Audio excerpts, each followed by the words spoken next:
Good morning, manna gatherers. It is Saturday on the eve of the first Sunday of Advent, which is the beginning of the liturgical year, the beginning of the calendar for the church. If you follow the liturgical calendar, it's our New Year's with the first Sunday of Advent on November 29th. And I just realized that all of that is very churchy. These words like Advent and liturgical, we church people, most people don't use those words, but we church people do because we like our fancy words. And so anyhow, let's get back to it being Saturday, the day before Sunday, the end of Thanksgiving week. We have made it to our letter S in our acrostics, THANKS. For thanks. We have been mindful of being thankful this week of Thanksgiving by looking at a scripture verse that matches THANKS.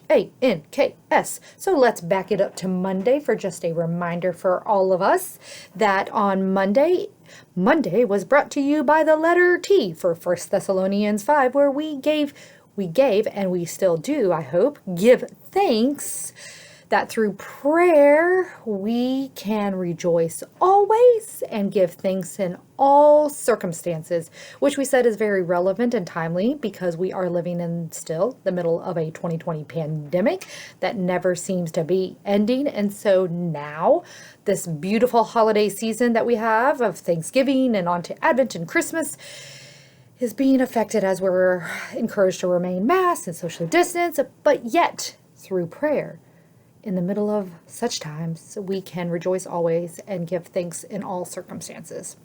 On Tuesday was brought to you by the letter H. H for Hebrews. We give thanks that God's kingdom is among us in the here and now. And because this is so, we have so many reasons to break out in worshipful thanksgiving to our God who gives and gives and gives and gives in so many wonderful and abundant and generous ways to each one of us. Wednesday was brought to you by the letter A for Acts 28:15 to be specific. We give thanks for people, but especially our church peeps who show up in big ways with lots of love and lots of support and encouragement when we need it the most. Thursday was brought to you by the letter N for Numbers 6:24-25, that beautiful priestly benediction or blessing. We give thanks that we have been blessed to be a blessing. We have been blessed by our Creator, generous, giving God, to be a big blessing to all people.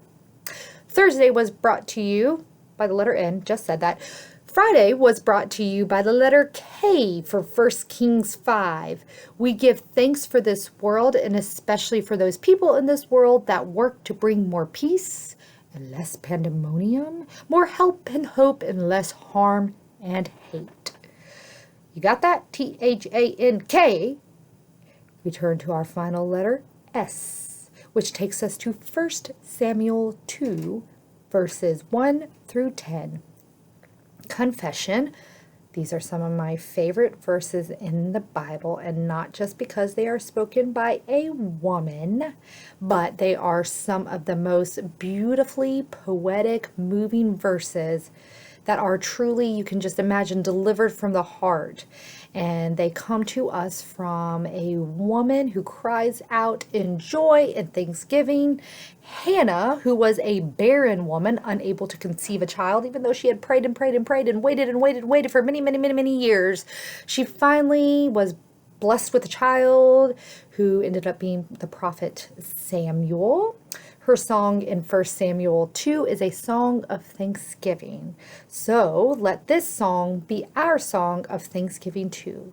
A song that truly testifies to the many trials of life, but also testifies to the constant presence of a very loving God through it all.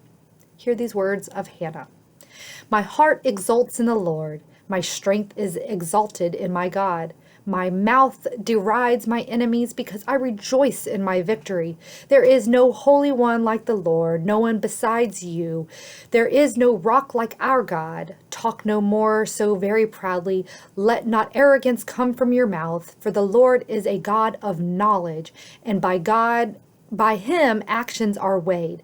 The bows of the mighty are broken, but the feeble gird on strength. Those who were full have hired themselves out for bread, but those who were hungry are fat with spoil.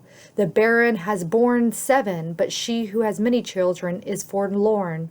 The Lord kills and brings to life. He brings down Sheol and raises up. The Lord makes poor and makes rich. He brings low, he also exalts. He raises up the poor from the dust. He lifts up the needy from the ash heap to make them sit with princes and inherit a seat of honor. For the pillars of the earth are the Lord's, and on them he has set the world. He will guard the feet of his faithful ones, but the wicked shall be cut off in darkness, for not by might does one prevail.